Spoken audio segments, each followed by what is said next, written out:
Nous possédons des documents officiels et les jugements du gouvernement congolais pour occuper notre espace, nos terres ancestrales. Nous ne sommes pas des spoliateurs du parc national de Virunga. Réponse du chef du village Nzulo, Musemakweli Maliro Jean-Baptiste, en réaction de ceux qui pensent et interprètent mal l'évolution du développement du village Nzulo. Ces derniers pensent que la population et d'autres structures de droits de l'homme, de l'environnement devaient s'informer suffisamment sur le village Nzulo et son développement. Maliro Musemakweli Jean-Baptiste nous parle dans cet élément.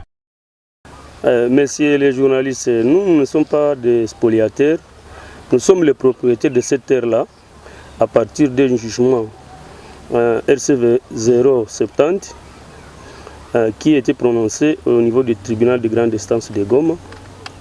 Je crois bien, dans les jours passés, le gouverneur sortant avait pris une mesure de suspendre tous les travaux qui se faisaient sur le terrain.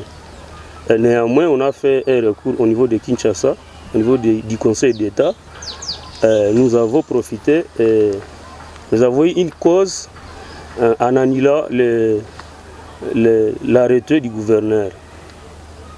Et c'est pour cela que les gens sont en train d'occuper leur terrain.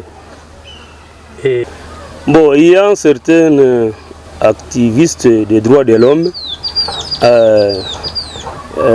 représentés par un certain monsieur Olivier Ndole qui ne sait rien, qui ne savent rien, sur ce dossier-là qui est en train de spéculer, étant donné que la population de Nzulo est en train d'envahir le parc national de Virunga. Au sujet des déplacés vivant en Nzulo qui ont fui la guerre du M23, ces derniers vivent dans des conditions difficiles. Les chefs du village Nzulo alertent le gouvernement et appellent les humanitaires de venir en aide pour sauver ces derniers qui ont fui la guerre. Musemakweli Maliro Jean-Baptiste nous parle ici.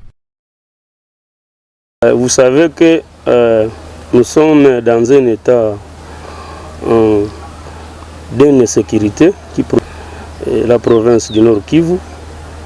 Ce que je pense, étant donné que les premiers répondants du village, nous sommes là pour appeler les autorités qui nous suivent à cette heure de venir en aide pour se déplacer là, parce qu'en tout cas il vit dans il est en train de traverser une vie qui est catastrophique.